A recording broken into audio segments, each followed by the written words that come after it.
오늘은 아가서 8절, 1장 8절부터 우리가 시작을 하겠습니다. 지난 시간에 1장 7절까지 우리가 봤는데요.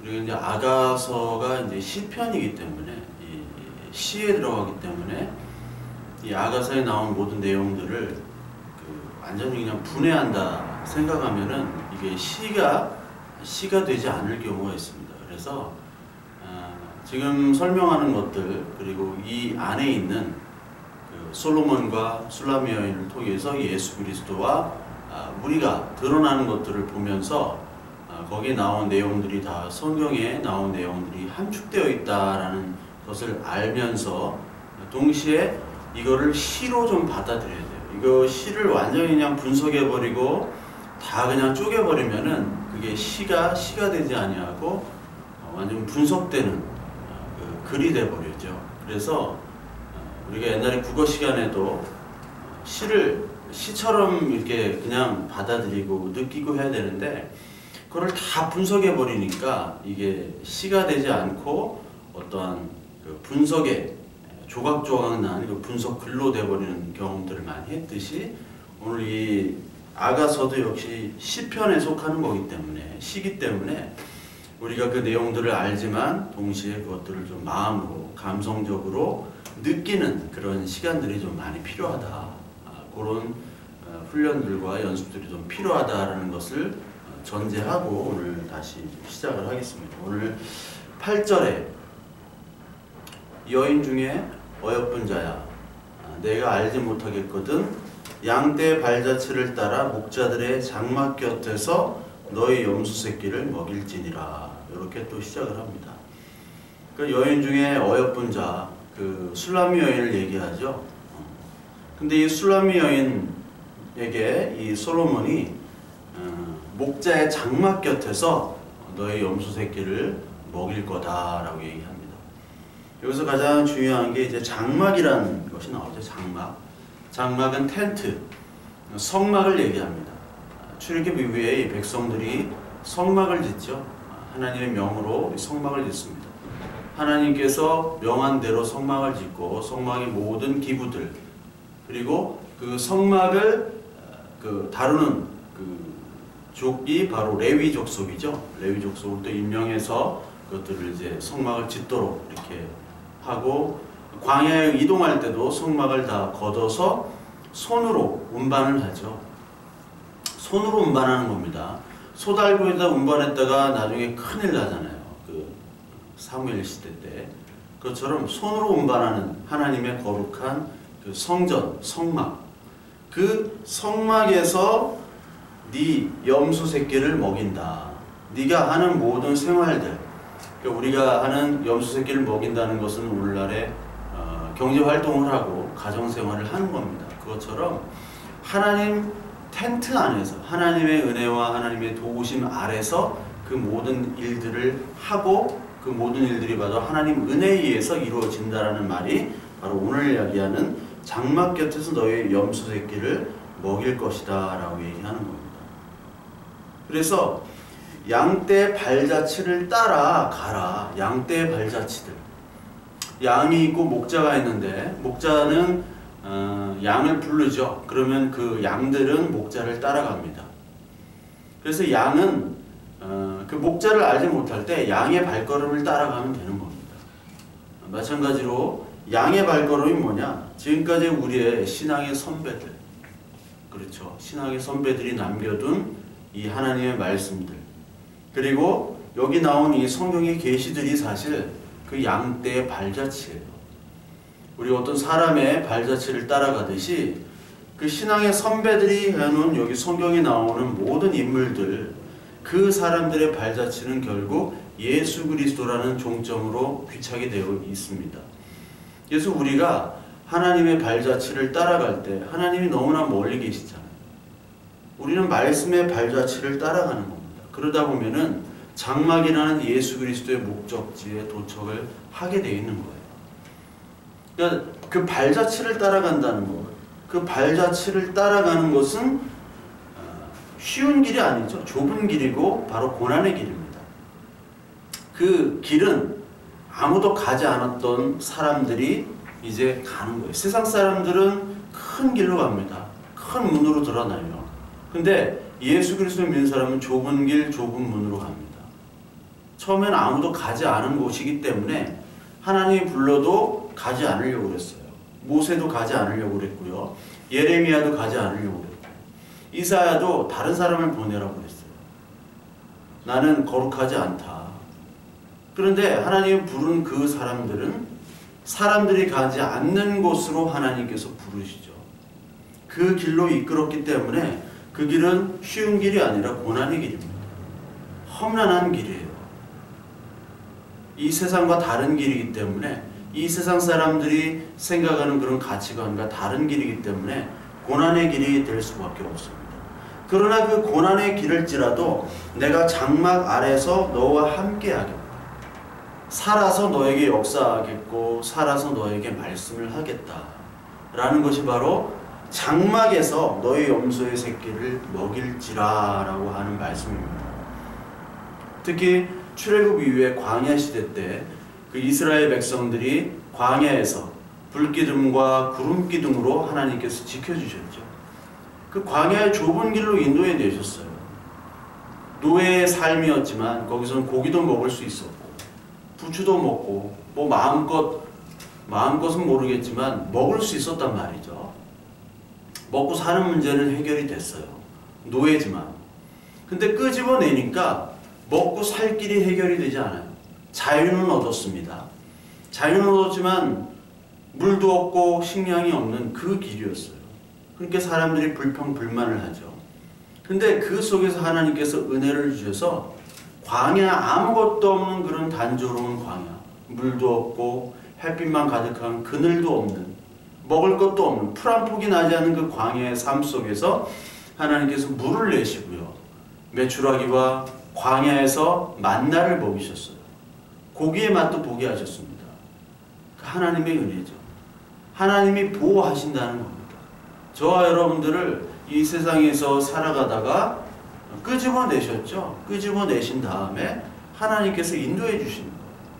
하나님이 아버지이기 때문에 하나님께서 책임져 주시는 겁니다. 우리들은 지금 광야 속에서 아무것도 바랄 수가 없습니다.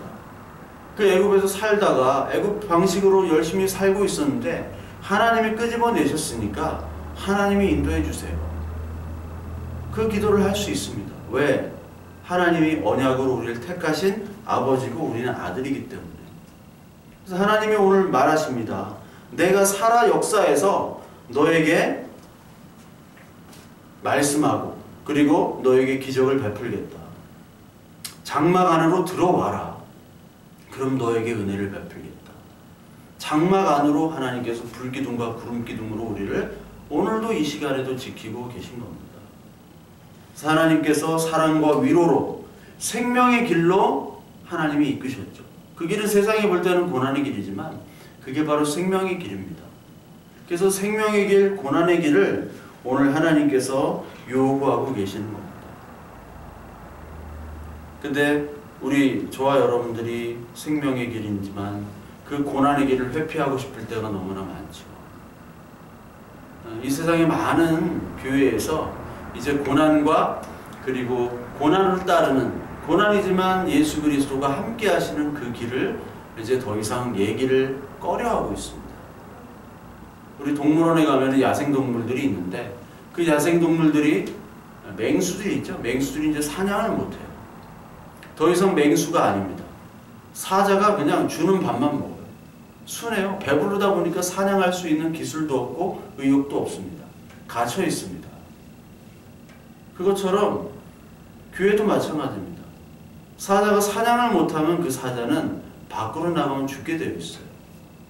우리가 고난에 닥치면 예수 그리스도 사람들은 그 고난을 하나님과 함께하는 기쁨으로 그 고난을 이길 수 있는 힘을 하나님께서 주신다고 했는데, 이 많은 사람들이 고난은 다 옆으로 팽개치고 하나님께서 주시는 떡만 먹으려고 하다 보면, 그때 고난이 오게 되면 그 고난에서 이빨 빠진 호랑이처럼 그 고난을 대처할 수 없고 그 고난에 넘어진단 말입니다. 이 성경에 나오는 모든 인물들은 그 고난에서 하나님의 은혜로 살아가는 사람들의 증거예요. 그 사람들의 모습을 이 성경 인물들이 다 얘기를 했는데 그게 교회다. 그게 하나님이 택함 받은 사람들이고 하나님이 믿음으로 사는 사람들을 이렇게 산다 보여주신 거예요. 그게 내 장막 안에서 네 염소 새끼를 먹이라 라고 하신 건데 우리들은 지금 과연 어떻게 살고 있는가? 그 고난이 조금이라도 오면 어떻게든지 피하고 싶어. 내 힘과 내 노력을 다해서 어떻게든지 바꿔보려고 하지 않는가. 그 고난 속에서 하나님의 말씀하심을 찾기보다는 하나님을 원망하진 않는가. 우리가 진짜 교회가 무엇인가를 다시 봐야겠죠. 그러니까 하나님께서 주시는 말씀이 바로 우리의 양식이 되어야 되고 하나님이 너와 나와 함께 하신다. 그리고 우리들과 함께 하신다는 그 말씀이 우리에게 에너지가 되어야 될 때 우리는 그 고난을 이겨낼 수 있는데 우리는 말씀도 모르고 그리고 하나님께서 주시는 그냥 떡만 먹고 배부르려고 하는 그런 마음이라면 우리가 원치 않든 원하든 어떤 고난이 닥쳐왔을 때 우리는 그것을 버텨낼 재간이 없는 겁니다. 그래서 우리는 고난에 바로 서기 위해서는 하나님의 말씀으로 무장을 해야 됩니다. 그게 전신갑주를 두르는 거죠. 에베소 6장에 보면 전신갑주를 다 하나님의 믿음과 말씀으로 그걸로 다 두르는 겁니다. 그렇지 않으면요 이 세상 사람들에서 우리는 하나님의 은혜를 발견할 수도 없고요.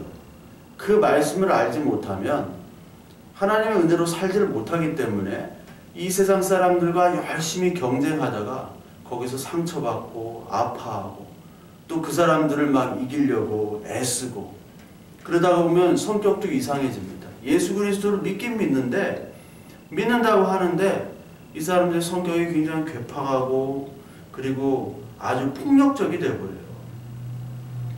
이게 막 어떤 사람을 때리고 어떤 그런 폭력이 아니라 그 신앙적인 폭력성이 드러나는 겁니다. 신앙적인.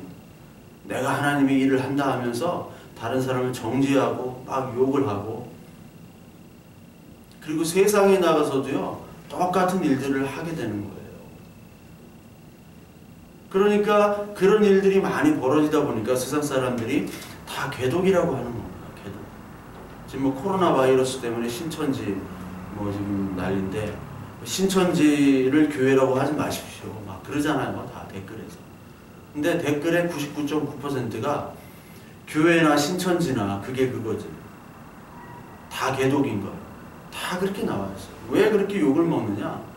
우리 교회가 그렇게 행동하지 않았기 때문에 정말 불쌍하고 어려운 사람들을 도와주지 않았고 그리고 그들에게 참다운 복음을 알려주기보다는 자기가 가지고 있는 자기 의로 자기 영적인 폭력성을 증거한 거예요. 너 믿어. 안 믿으면 죽어. 너 믿어. 너 그러니까 그렇게 못 사는 거야. 교회 와서 예수 그리스도 믿어. 목사님 말씀 들어. 교회 충성 봉사해. 안 그러니까 네가 그 꼬라지로 사는 거야. 그게 열심히 그렇게 막 하는 것이 하나님이 기뻐하시는 일인 줄 알고 있어요. 베풀질 못하고 하나님의 말씀을 전하지 못하는 그 상황에서 자기 의로 충만한 자들이 넘쳐난다는 거예요.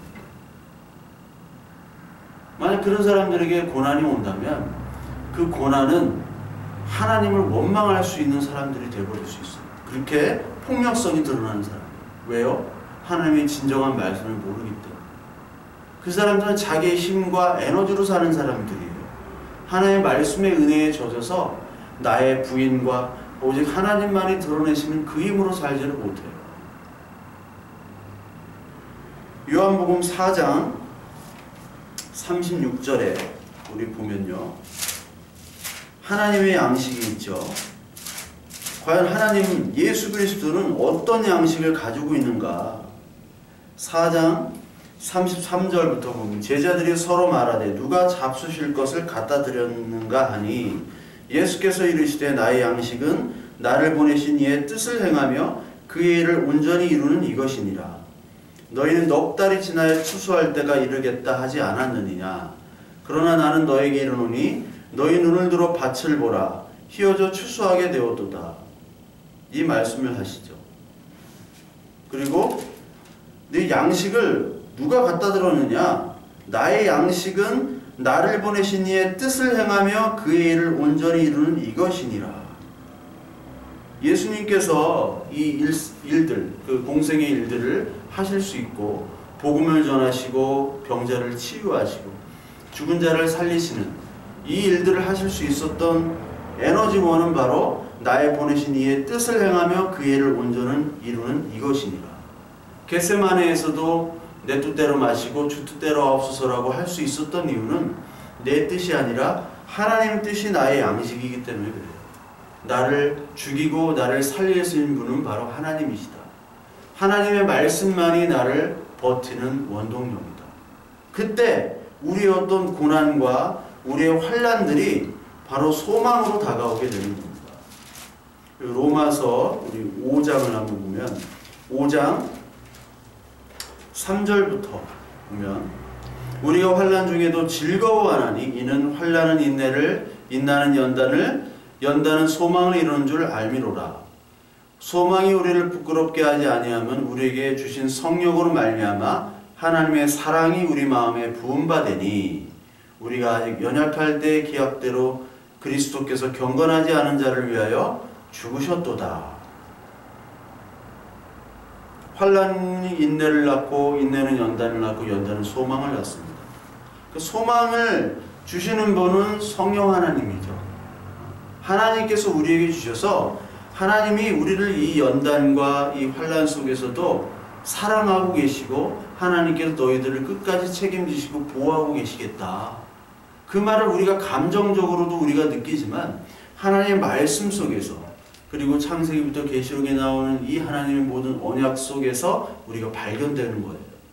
그 발견될 때 그곳에 하나님의 말씀을 확증이 될 때 아직 죄인 되었을 때 하나님께서 나를 위해서 죽으셨구나.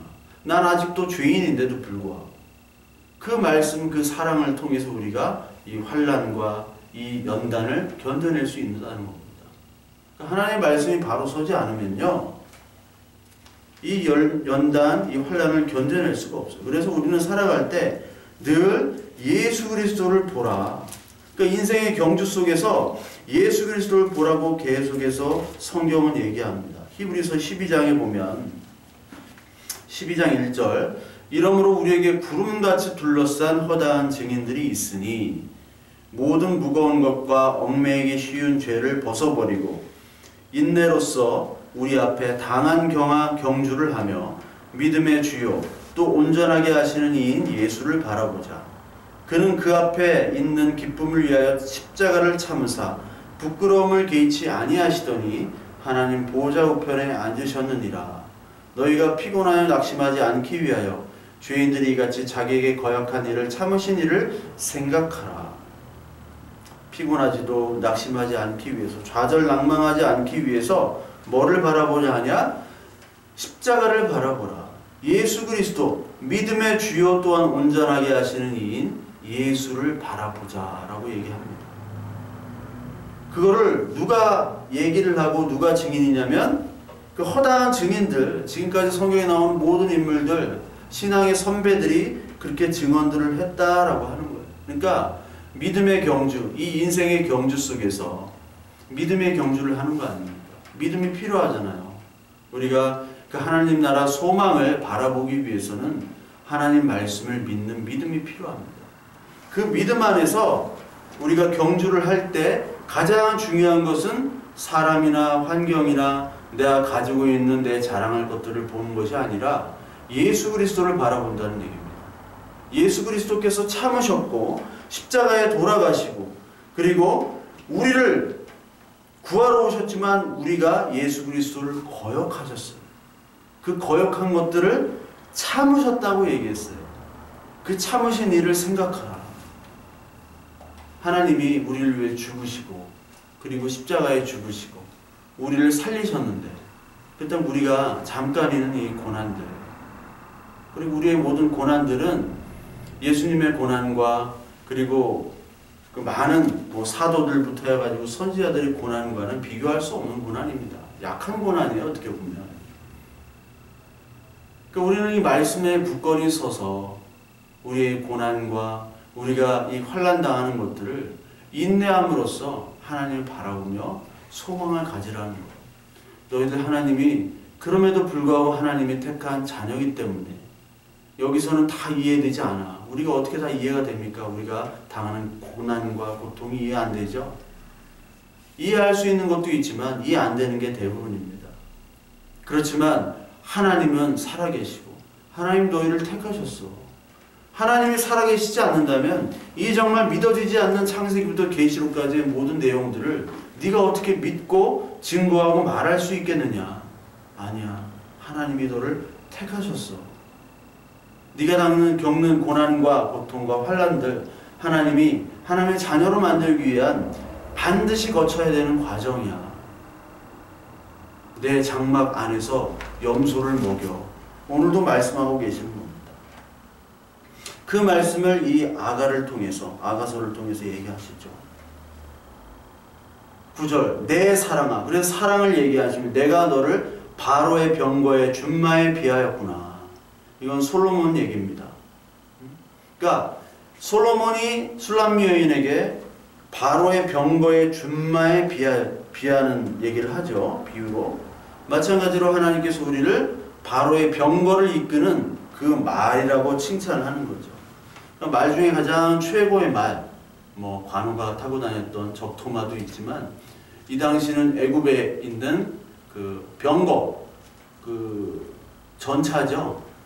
그 마차의 가장 좋은 말들, 그 말들을 비유하는 겁니다. 오늘날 얘기하면 아주 최고급 세단, 마이바흐나 벤틀리나 이런 세단의 비유를 하는 거예요. 그러니까 너의 모습을 보니까 이렇게 좋은 세단처럼 막 곡선이 지고 아름답고 크고 그 인테리어도 좋고 모든 게 다 훌륭하다. 아주 기풍이 있다. 아주 그 훌륭하고 멋있는 그런 차들을 오늘 비유를 통해서 우리에게 칭찬을 하고 계시는 거죠. 이게 솔로몬의 병거와 마병, 이게 열왕기 상해 10장 26절에 나오는데 이 솔로몬이 병거와 마병들을 또 많이 가졌어요. 애굽으로부터 수입을 했습니다. 이게 잘못된 건데 왕이 되려면은 그 부인이 많지 않아야 되죠. 그리고 말 이런 것들이 별로 없어야 돼요. 하나님께서 왕을 세울 때 이런 걸 조심해라 라고 얘기하는데 솔로몬은 그걸 다 어겼죠. 그래서 부인들을 많이 얻어가지고 각 나라 부인들을 다 얻었어요. 그래서 그 부인들을 통해서 정치를 하려고 했던 거죠. 다른 외세의 침을 방어하려고 정략결혼을 한 거죠. 근데 그 부인들이 자기 나라에 믿는 자기 신들도 같이 섬기러 왔어요. 그 신들을 끌어들여가지고 솔로몬도 이신 저신 다 섬기는 겁니다. 그리고 애굽의 그 마차들, 그 말들, 군사력을 부러워했죠. 그래서 그거를 가지고 왔잖아요. 하나님이 원치 않는 일들을 했단 말이죠. 그러니까 하나님이 원치 않는 일들을 했지만 하나님께서는 솔로몬을 또 자녀로 택했습니다. 전도서에서 맨 마지막 모든 일이 다 헛되다고 얘기하면서 맨 마지막에 하나님은 모든 행위와 모든 은밀한 일을 선악간에 심판하시리라. 솔로몬이 자기 했던 모든 악한 행위들 그것들을 하나님께서 심판하시리라. 결국은 회개한 겁니다. 결국은. 이 히브리서 11장에 맨 마지막에 솔로몬도 그 믿음장에 들어가잖아. 그러니까 그 많은 허다한 실수를 하고 허다한 죄악을 졌지만 하나님께서는 우리의 행위대로 판단하시는 것이 아니라 하나님이 택한 자녀, 언약에 의해서 하나님이 스스로 택해서 우리를 불러주신 거예요. 그러니까 우리 행위의 구원이 아니죠. 하나님께서는 너희들 참 이렇게 어리석고 죄짓고 하지만 너희들은 바로의 병거를 이끄는 그런 아주 훌륭한 말과 같다. 왜? 내가 택했으니까. 내 거니까. 내가 거룩하니까 내가 택한 사람들은 모두 거룩한 겁니다. 그걸 얘기하면서 또 묘사를 하시는데 내 두 뺨은 따은 머리털로 내 목은 구슬꿰미로 아름답구나. 머리털 그리고 목, 구슬꿰미 이런 것들을 얘기하면서 또 11절에 우리가 너를 위하여 금사슬에 은을 박아 만들리라 이렇게 얘기하십니다. 하나님께서도 내 뒷밤, 머리털, 목, 구슬 이 다 아름다움의 표현이죠. 그러니까 하나님께서 우리들을 사랑하신다는 표현을 오늘 술람미를 통해서 하고 계시는 겁니다. 사랑. 이게 결국은 하나님은 우리를 사랑해서 언약으로 끌어내셔서 우리를 자녀 삼으신다는 게 성경의 전체 내용이잖아요. 선악을 알게 하는 열매를 먹었던 죄인에서 우리들 하나님의 자녀로 성도로 이끌어 주신다. 그게 성경 전체의 내용이거든요. 그러니까 이 속에서 이 솔로몬이 이 술람미 여인에 대해서 이렇게 얘기하는데 이 세상 사람들은 뭐라고 얘기하겠어요? 뭐 머리털이 아름답고 뭐 목이 목도 새카맣고 막 머리털도 뭐 일하는데 뭐 감겠습니까? 예루살렘의 여인들, 이스라엘의 여인들은 막 치장을 하잖아요. 치장을 많이 해가지고 솔로몬한테 보여주는데 이 여자는 포도맛에서 일하잖아요. 그러니까 얼굴 새카맣고 목에도 주름이 있고 막 씻지도 않았을 거라고 잘. 그런데 이 여인을 이렇게 예쁘다고 표현을 하는 거죠. 그러니까 하나님이 택한 사람은 그 아무것도 끊을 수가 없으면 누구도 송사를 할 수가 없는 거예요. 지난 시간에도 송사를 할 수 없다고 나왔는데 로마서 8장 30절에 보면은 하나님이 미리 하신 자들을 또한 그 아들의 형상을 본받게 하기 위하여 미리 정하셨으니 이는 그로 많은 형제 중에서 맏아들이 되게 하려 하심이니라. 또 미리 정하신 그들을 또한 부르시고 부르신 그들을 또한 의롭다 하시고 의롭다 하신 그들을 또한 영화롭게 하셨느니라. 이런즉 이 일에 대해 우리가 무슨 말을 하리요? 만일 하나님이 우리를 위하시면 누가 우리를 대적하리요? 자기 아들을 아끼지 아니하고 우리에게 모든 사람을 위하여 내주시니가 어찌 그 아들과 함께 모든 것을 우리에게 주시지 아니하겠느냐? 누가 능히 하나님께서 택하신 자들을 고발하리요? 의롭다 하신 이는 하나님이시니 누가 정죄하리요? 죽으실 뿐 아니라 다시 살아나신 이는 그리스도 예수시니 그는 하나님 우편에 계신 자여 우리를 위하여 간구하시는 자라. 누가 우리를 그리스도의 사랑에서 끊으리요? 환난이나 곤고나 박해나 기근이나 적시나 위험이나 칼이라. 아무도 하나님의 사랑에서 끊을 수 없다라는 겁니다. 왜냐하면 하나님께서 택하셨고 하나님께서 부르시고 부르신 일을 영화롭게 하셨으니까 하나님이 다 하신 거예요. 거룩하신 하나님, 전능하신 하나님이 다 하셨다는데 이 능력이 없는 인간들이 판단으로 그 하나님의 일을 거부할 수가 없죠. 그리고 하나님의 택한 자들을 미워하고 그리고 비난할 수 없는 겁니다. 왜? 하나님께서 택했기 때문에. 구약에서 너희들을 저주하는 자를 내가 저주하겠고 너희들을 미워하는 자를 내가 미워하겠다. 그 하나님의 그 말씀이란 말이에요. 왜? 세상에 볼 때는 너희들은 가치가 없지만 내가 택했어. 내 자녀가 아무리 볼품없고 병나고 그리고 참 뭐 내세울 거 없는 자녀지만 내 자녀이기 때문에요.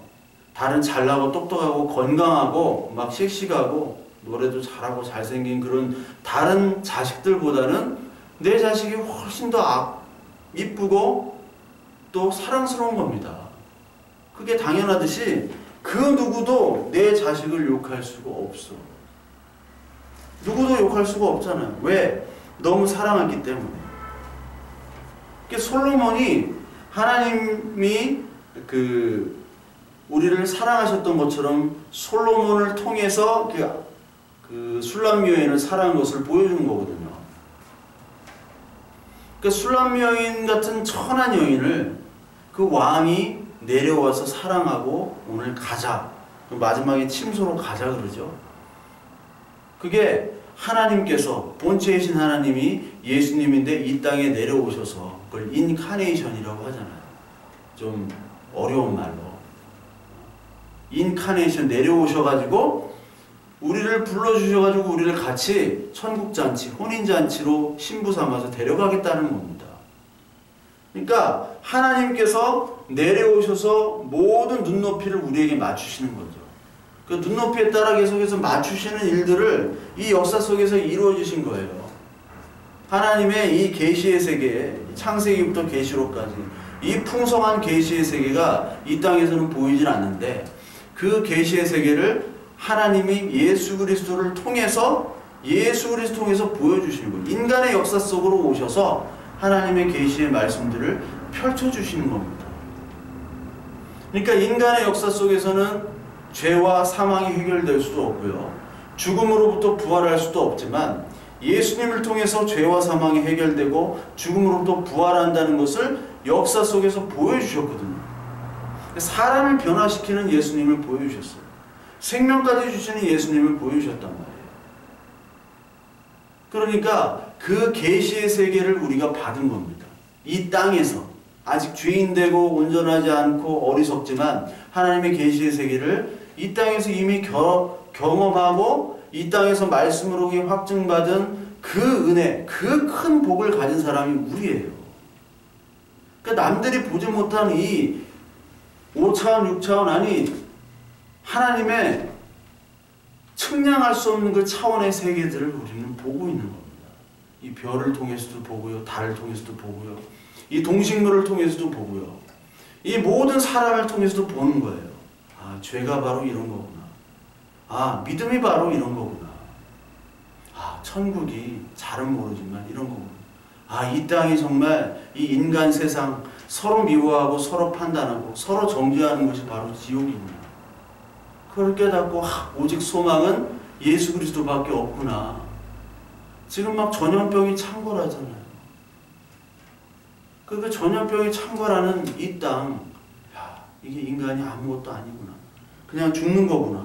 그걸 보면서 하나님의 은혜와 하나님의 사랑, 그 하나님 나라의 소망, 그거를 보게 하는 게 하나님의 뜻이란 말이에요. 오늘 이 땅에서 우리가 가난하든지 부하든지 우리 어떤 환경과 조건 속에서도 그것만 보라는 겁니다. 그거를 보라는 거예요. 그게 보이는 사람은 복 있는 사람이요. 그게 보이지 않는 사람은 복이 없는 사람입니다. 그래서 팔복을 한번 읽어보세요. 팔복. 그 읽으면 뭐 이 복은 어떠고 저쩌고 어떤 해석을 하기보다는 그 복을 통해서 그냥 은혜를 받으시면 돼요. 은혜. 아, 이 낮아짐을 통해서 하나님께서 내 마음을 낮추시고 이 땅보다 하나님을 바라보게 하는 그 복을 나에게 주셨구나. 감사합니다. 그걸 보는 거죠. 그래서 하나님의 사랑을 계속 얘기하는 겁니다. 그리고 11절에 우리가 너를 위하여 금사슬의 은을 박아 만들리라. 창세기에 보면 우리가 너를 만들었다. 우리의 형상대로 너를 만들었다라고 나오죠. 삼위 하나님이 만든 그 창세기에 그 구절과 좀 비슷하죠. 우리가 너를 위하여 금사슬의 은을 박아 만들리라. 너를 위하여 만들었대요. 금사슬, 은, 금과 은을 박았다는 거죠. 형상대로 내가 너를 금과 은으로 만들겠다. 이 애굽에 살 때 하나님께서 10가지 재앙 이후에 애굽 사람들이 많은 그 이스라엘 노예들에게 금과 은을 막 줬습니다. 그냥 막 뺏어 줬어요. 금과 은을 막 뺏어 주면서 그 금과 은이 어디로 쓰입니까? 성전을, 그 성막을 만드는 데 쓰이거든요. 그 성막의 모든 도구들이 대부분 금입니다. 그 금을 만들어서 하나님께서 그 노예들이 금이 없으니까 하나님이 미리 예비하셨어요.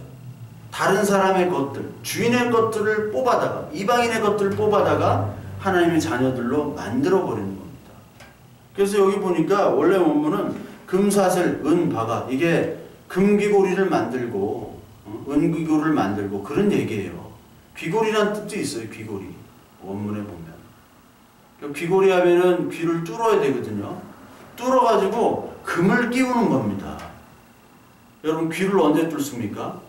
출애굽기에 보면 그 노예가 출애굽기에 7년째 되는 해에 이제 7년째는 안식일이니까 안식년이니까 그때는 종들이 해방되는데 그 종들이 해방되지 않고 원주인을 섬기려고 하면 자발적으로 순종하려고 하면 주인이 그 종의 귀를 뚫죠.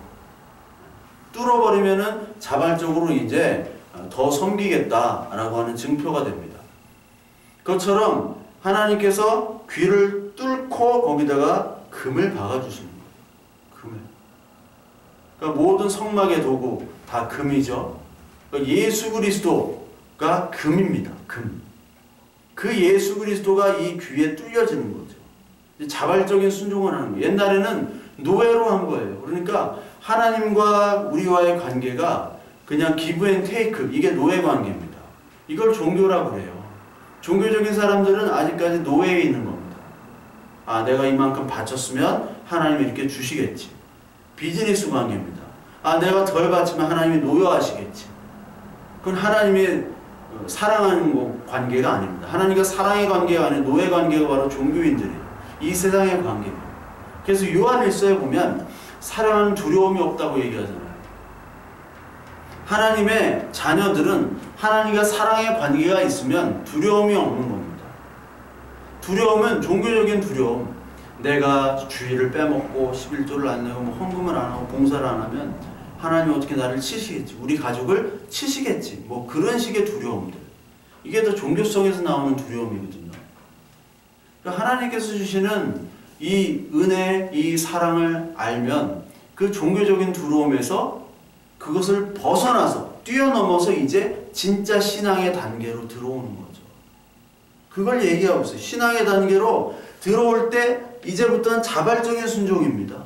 주인이 때려야지 순종했던 그런 노예가 아니라 이제 7년째 안식해 예수 그리스도의 은혜의 해가 선포된 다음에는 이제 막혀있던 귀가 뚫리고 거기에 금이 박혀서 내가 귀로만 듣던 하나님을 이제 눈으로 보고 정금같이 하나님께서 나를 변화시켜 주셔서 우리를 금과 은으로 만들어 보시는 것이죠.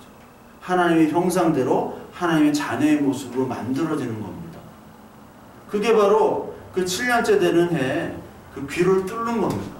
뚫은 다음에 이제 말씀이 들리고요. 그 말씀을 통해서 이제 하나님의 은혜와 사랑이 더 풍성해지는 거예요. 이제 자발적으로 순종하는 거예요. 자발적으로 행동하는 거예요. 옛날에는 누가 볼까, 주인이 뭐라고 할까 해가지고 열심히 했지만 주인이 멀리 나가가지고 한 달간 여행하든 어디 뭐 1년간 여행하든 열심히 주인이 안 봐도 주인이 맡겨줬기 때문에 주인을 사랑하는 마음으로 청지기 역할을 하는 거예요. 그 삶으로 바뀌는 것이 바로 사랑의 관계고 솔로몬과 술람미의 관계입니다. 솔로몬은 왕이고 술람미는 비천하잖아요. 그 여의 몸을 그냥 돈으로 살 수도 있고 권력으로 살 수도 있는데 그런 관계가 아니라, 그래서 왕이 부르면은 아, 나를 어떻게 사죄해가지고 왕한테 잘 보여가지고 어떻게 하면 왕의 총애를 받아서 내가 팔자를 고쳐야지, 이런 마음의 관계가 아니거든요. 그냥 똑같은 남녀의 관계예요. 남녀의 관계. 술람미와 그리고 이 솔로몬 왕은 남녀의 관계에서 술람미 여인 눈높이로 이 왕이 내려와서 같이 사랑을 나누는 거예요. 예수님이 이 땅에 내려온 것처럼. 종교인들은 아직도 노예로 살고 있습니다. 이스마엘이에요, 이스마엘. 이스마엘은 갈라디아에서 4장에 보면 육체의 자녀예요, 육체. 아직까지 노예입니다. 근데 이삭은 언약으로 나온 거잖아요. 언약의 자녀잖아요. 이스마엘은 아브라함이 노력해가지고 젊은 여자를 들여서 낳은 거예요. 하가를 들여가지고. 근데 이삭은 낳을 수 없어요. 인간의 힘으로 안 됩니다. 인간의 힘으로 안 되기 때문에 언약으로만이 되는 거예요. 하나님의 은혜로만 이루어진 아들이 이삭입니다. 그러니까 하나님의 자녀는 이스마엘로 나오는 것이 아니라 이삭에 의해서 나와야 되는 거예요. 마찬가지입니다. 하나님과 우리 관계는 언약, 사랑의 관계지 노예 관계가 아니에요. 우리가 노예 관계로 신앙생활을 하고 노예 관계로 오늘 했다면 오늘부터 정리를 해야 돼요. 하나님, 나에게 언약의 관계, 하나님의 사랑의 관계로 머물도록 자발적 순종을 할 수 있도록 하나님 도와주세요. 이 기도로 바뀌어야 되는 겁니다. 육체에 있는 사람들은 아직도 하나님 떡 주세요 막 그것만 끝나요. 거기서 그냥 기도가 끝나는 겁니다. 하나님과의 관계, 깊은 관계 이런 건 관심도 없습니다. 그렇기 때문에 하나님과 관계가 관심이 없기 때문에 그들에게 떡만 주고 배부르면 떠나게 돼 있는 거죠. 그게 이방 종교고 모든 생활, 모든 사람들의 종교 생활이에요. 그렇게 은과 금으로 내가 나의 형상들을 만들어 주겠다. 그러면서 이제 왕이 침상에 앉았을 때 나도 기름이 향기가 뿜어냈구나. 왕이 침상에 앉았을 때. 그러면서 13절 나의 사랑하는 자는 내 품 가운데 몰약 향 주머니요 나의 사랑하는 자는 내게 엔게디 포도원의 고벨과 송이로구나. 이제 또 칭찬을 해요. 왕이 침상에 앉았을 때 이제 또 침상이 나오는 거예요. 침상에 나오는 이 모습. 그런데 나도 기름이 향기를 뿜어냈다. 기름이 나오고요. 또 나의 사랑하는 자는 내 품 가운데 몰약 향 주머니. 이 솔로몬은 이제 몰약 향 주머니라고 솔로몬을 또 표현합니다. 기름이 나오고요. 또 몰약 향 주머니가 나와요. 어느 때? 침상에 앉았을 때. 침상이라는 거는 부부의 어떤 침대를 얘기하는 거죠. 은밀한 어떤 장소죠. 그러니까 부부만의 대화가 통할 수 있는 그런 장소. 거기서 기름과 몰약 향이 나옵니다. 향. 여기서 기름 하면 이제 성령의 기름이죠. 성령의 기름. 우리가 올리브유를 통해서 그 등대를 계속 불이 밝히잖아요. 성소에서. 그러니까 이 기름은 확 퍼지는, 그래서 향기가 나죠. 근데 퍼지려면은 그냥 우리가 뭐 들기름, 참기름 보면 들깨, 참깨는 고소한 그 향이 안 나죠. 그거를 빻고 이겨야지 기름이 나와가지고 향이 나잖아요. 기름집 같은 데 보면 기름을 추출할 때 그걸 짜내야 되잖아요. 기름 하려면. 짜내야지 냄새가 나듯 짜내야 돼요. 짜도록 하나님께서 만들어버립니다. 깨트려버리고 짜고 막 스퀴즈 쥐어짜는 이걸 대야지 향이 나요. 자기 것들이 버려질 때 향이 납니다. 우리가 향유 옥합을 깨트린 여인 있죠? 그래서 예수 그리스도 머리에 부은 여인. 근데 이 제자들은 이걸 미친 짓이라 하고 욕먹잖아요. 이거를 왜 이 아까운 거를 가난한 자들에 팔아가지고 나눠주면 좋아할 텐데 너는 왜 이런 짓을 했냐? 근데 예수님이 그를 칭찬하죠. 그녀를 칭찬합니다. 인연이 아니라 이 여자는 인연이 아니라 이 여자는 나의 장례를 준비하는 것이다. 향유 옥합을 깨트려가지고 내 모든 시집갈 수 있는 모든 재산을 하나님께 드리는, 그렇다고 뭐 헌금을 다 드리라는 얘기 아니라 그 여인에게 있어서는 내가 시집가는 게 중요한 것이 아니라 하나님이 나를 찾아오셨기 때문에 하나님을 위해서 드려지는 것이 가장 소중한 일이었어요. 예수님께 드려지는 일이죠. 그러니까 칭찬을 하는 거죠. 사람이 볼 때는 어리석지만 하나님 볼 때는 이게 굉장히 칭찬받는 일이었단 말이에요. 왜? 그거를 다 깨트렸기 때문에. 자기의 소유를 깨트린다는 건 되게 어려운 겁니다. 자기의 소유, 자기 뭐 전기, 적금 이런 거 깨가지고 누구를 준다, 어려운 사람을 준다, 굉장히 어려운 일입니다. 누구에게 돈을 좀 꿔준다? 이거 되게 어려워요. 왜? 꿔주면 그 돈을 받지 못할 가능성이 99%인 걸 알기 때문에 그러면서 그냥 꿔주는 거예요. 굉장히 어려운 겁니다. 근데 자기의 전 재산을 다 하나님께 드린다. 이거 굉장히 어렵습니다. 하나님께서는 그것을 칭찬하시는 거예요. 다 깨가지고. 근데 장례를 위해서 준비한 거예요.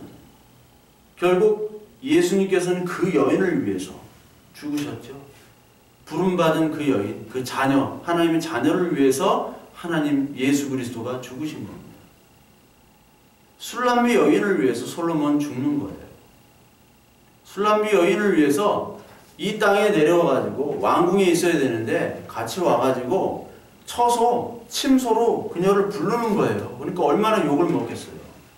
아니 왜 거지 같은 여자를 불러다가 왜 왕비 삼으려고 왜 방으로 들어가네? 저게 무슨 일이지? 공격의 대상이고 책 잡힐 근거를 주는 거예요. 왕이 왜 저런 행동을 해? 미쳤나? 마찬가지로 예수님이 왔을 때 다 미친 자라고 그랬잖아요.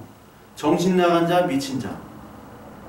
그리스도인도요, 때로는 미친 자라는 소리를 들을 수밖에 없어요. 아니 합리적으로 생각하지 왜 저런 일들을 해? 아니 이거 모아뒀다가 더 큰 일들에 써야 되는데 왜 저렇게 낭비를 해?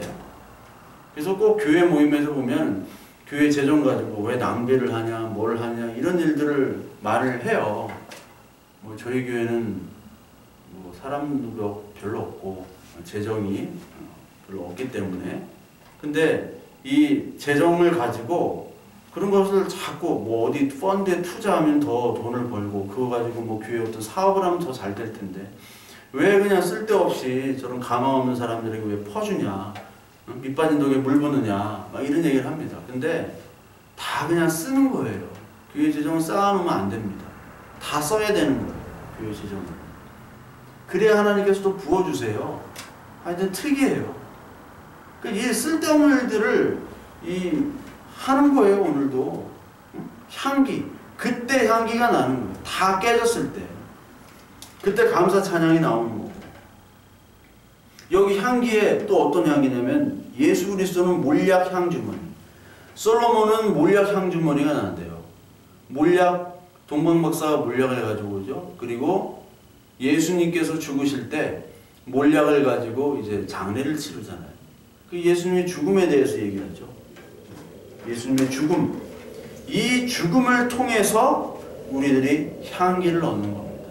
이 죽음, 감사의 향기, 그 향기가 느껴지는 거예요. 하나님의 은혜의 향기, 사랑의 향기. 이 몰약 향으로 말미암아 하나님은 향기로운 제물로 드려진 겁니다. 에베소 5장 2절에 보면 향기로운 제물이란 말이 나옵니다. 향기로운, 빌립보 4장 18절에 나오죠. 빌립보 4장 18절에 보면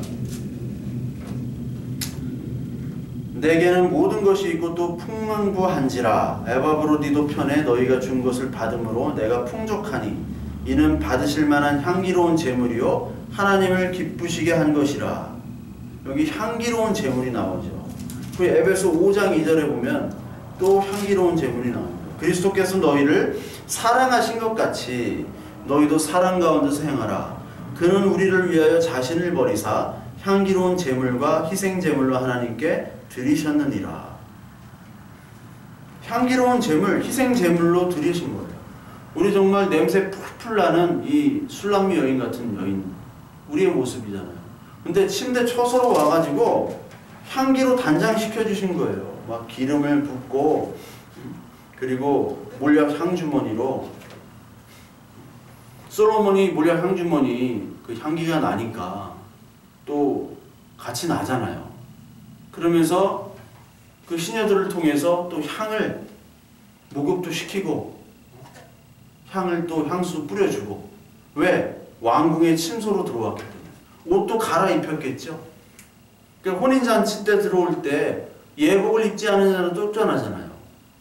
혼인잔치에 들어왔다는 것은 성소로 들어오는 거예요. 신부로 입장하는 거예요. 거기서 향을 가지고 단장을 하고 화장을 하고 옷을 갈아입히죠. 그러니까 하나님의 방식대로 하나님이 정하신 옷으로 입은 거예요. 그러니까 결혼식장에서 누가 아마 몸빼 입고 누가 결혼을 하겠어요. 올람치마 같은 거 입고 드레스를 입어야 되죠. 웨딩 드레스를. 마찬가지로 우리는 그 향으로 단장을 하고 웨딩 드레스로 입게 하는 겁니다. 그게 고난과 아픔과 그리고 쥐어 짬을 통해서 성령께서 부어주시는 은혜와 거기서 모략향, 죽음, 자아, 부인, 그 향으로 하나님께서는 우리를 단장시키시는 거예요. 왜? 예수님도 그렇게 단장됐기 때문에. 몰약향이 솔로몬에서 난 것처럼, 예수님에게서 난 것처럼 우리에게도 나야 된다는 겁니다. 14절 나의 사랑하는 자는 내게 엔게디 포도원의 고베라 송이로구나. 이 고베라라는 것을 찾아보니까 뭔지 잘 몰라가지고 찾아보니까 이 조그만한 열매가 있는 그런 꽃이래요. 사진으로만 봤는데 실제로는 못 봤죠. 그 인터넷에서 봤는데 이 향기가 그렇게 많이 난다는 꽃입니다. 예, 향기. 그러니까 이게 고베라 송이에서 역시 향이 난다는 겁니다. 너는 향기로운 사람이다. 그리고 꽃다발로 이렇게 선물을 주면 최고의 선물이라고 하더라고요. 뭐 검색해보니까 그렇게 나왔어요.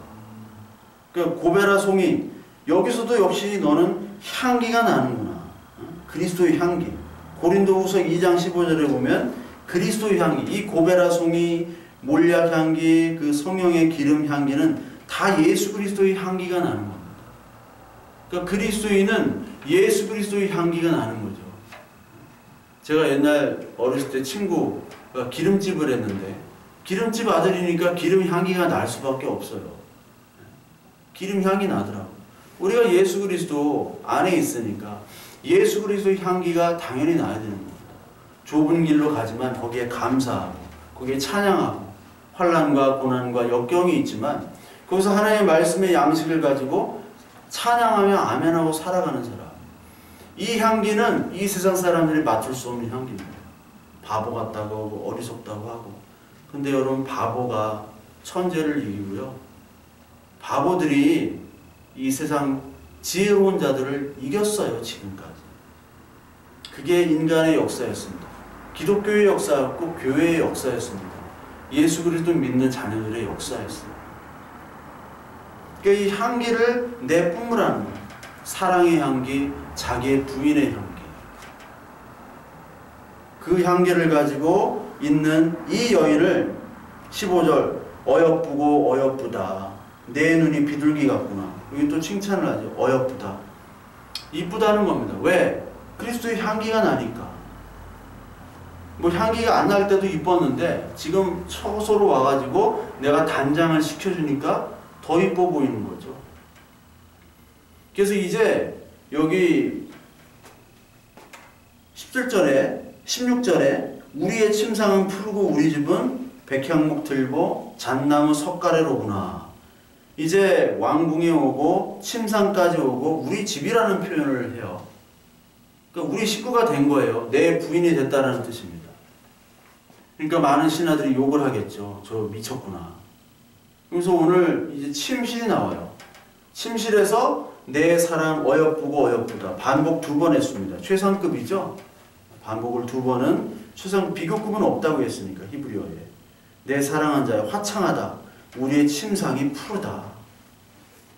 이 침상은 아까 얘기했듯이 부부만이 알고 있는 비밀의 장소입니다.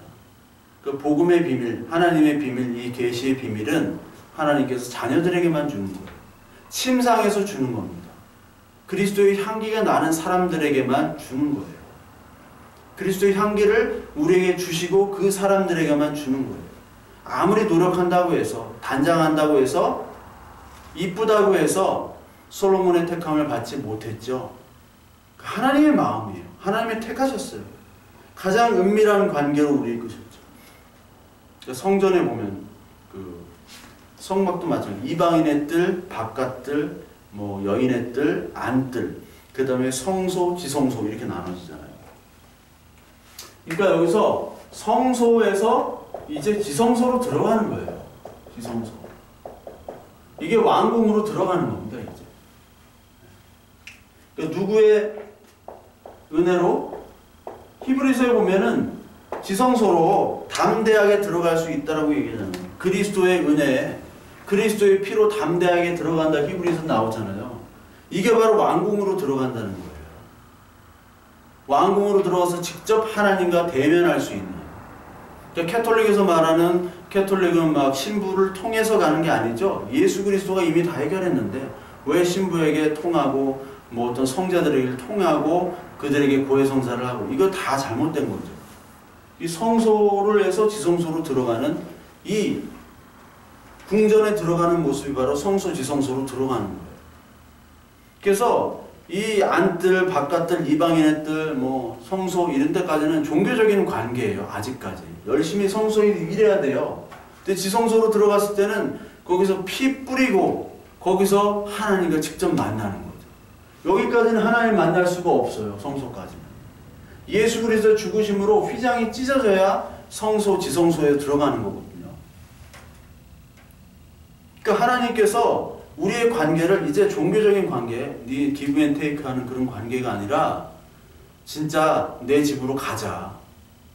하나님 나라의 집으로 가자. 그래서 우리를 완전히 끌고 가는 겁니다.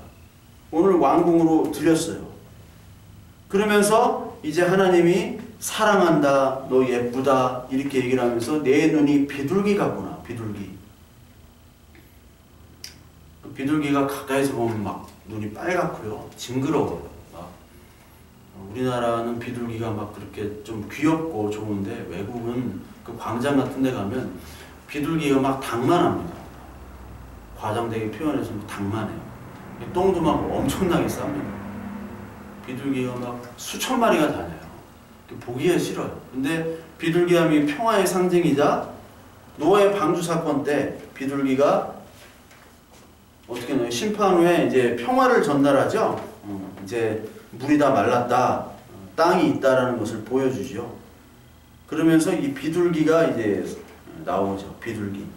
그러니까 이게 평화와 하나님께서 이제 이 심판을 다 용서해 주신 그 상징을 바로 비둘기를 상징합니다. 그러면서 너의 그런 심판, 너의 죄, 너의 악들을 내가 다 이제 평화로 내 피로 이제 완전히 없애고 바꿔주었다라는 표현이 바로 비둘기예요. 비둘기 같다. 정말 너는 비둘기 같고 어여쁘고, 그러면서 우리의 침상은 푸르다. 푸른 이미지. 어떤 것들이 소생하고 생명이 있는 그런 이미지들을 푸르다고 얘기했죠. 푸른 표현을 하면서 우리의 침상에서 푸른 생명이 난다. 너는 지금까지 생명이 없는 자야. 죽은 자야. 근데 나를 만나서 여기서 다시 하나님의 자녀가 태어나고 네가 하나님의 자녀가 되고, 그것을 통해서 하나님께서 오늘 다시 일하시는 그 모습을 여기서 푸르다는 표현을 하는 겁니다. 그래서 이 침상이 옛날에는 왕들만 오는 거룩한 침상이었는데 어디서 막 거지 같은 여자가 하나 왔어요. 사람들은 다 거룩하지 못하다, 더럽다, 저 여자 천한 여자다, 어떻게 이렇게 이 왕궁을 더럽히느냐. 그렇지만 이 솔로몬은 괜찮다, 내가 왕비로 삼을 거다, 내가 다 단장시키겠다, 아무도 토달지 마. 이게 바로 이 성경의 내용이잖아요. 우리 더러운 죄인들이지만 하나님 불러주셨어요. 하나님의 사랑에서 모든 것을 끊을 수 없어요. 하나님의 언약을 누구도 공격할 수 없습니다. 그렇기 때문에 우리들은 그게 거룩한 장소가 된 거예요. 그러니까 거룩한 장소라는 건 따로 분리하는 것이 아니라 우리가 있으면 거룩한 장소가 되는 거예요. 교회가 뭐 성전이라고 해가지고 막 건축원금하는데 성전이란 건 그런 개념이 아니죠. 성전은 진짜 교인이 있을 때 성전이 되는 거예요. 교인이 있는 곳이 성전이에요. 건물 성전은 없는데 왜 건물 성전을 이렇게 섬기는지 모르겠어요. 예전에 강대상도 되게 높았잖아요. 그 강대상은 신발도 신으면 안 돼요. 그냥 올라가야 돼요. 신발 벗고. 그리고 목회자들만 올라가죠. 전도사도 못 올라가요. 전도사들은 그 밑에 그 성찬상이라고 있어요. 성찬 있는데 거기서 이제 설교하고 담임 목사만 올라가서 막 설교하고 거기 성도들은 못 올라가게 하고. 왜? 거기는 거룩한 장소고. 이게 잘못된 거예요. 건물 줘놓고 성전이라고 얘기하고 다 이거 잘못된 쇼입니다. 잘못된 거예요. 다 잘못된 거예요. 거룩은 우리가 있기 때문에 거룩입니다. 우리는 예수 그리스도가 있기 때문에 거룩인 거예요. 예수 그리스도 하나님의 자녀들은 자기가 스스로 단장하는 것이 아니라 하나님의 거룩함으로 인하여 단장되어지는 거죠. 그래서 그 단장되어짐을 보고 예쁘다고 얘기하고 너는 이제 생명으로 돌아왔다고 푸르다고 얘기하는 거예요. 푸르고 푸르다. 그래서 우리 집 이제 이 성전은 완전히 이제 백향목, 들보와 잣나무, 석가래로구나. 이렇게 얘기하면서 이제 성전을 얘기하죠. 성전, 너와 내가 살고 있는 성전. 네가 이제 성전이 됐다. 백향목. 백향목이 예전에 백향목으로 성전을 졌고요. 그리고 잣나무, 석가래. 잣나무. 잣나무로 노아의 방주를 만들었습니다. 그래서 이 성전에 대한 이야기는 우리 다음 시간 우리 아가서 3강에서 우리 하도록 하겠습니다.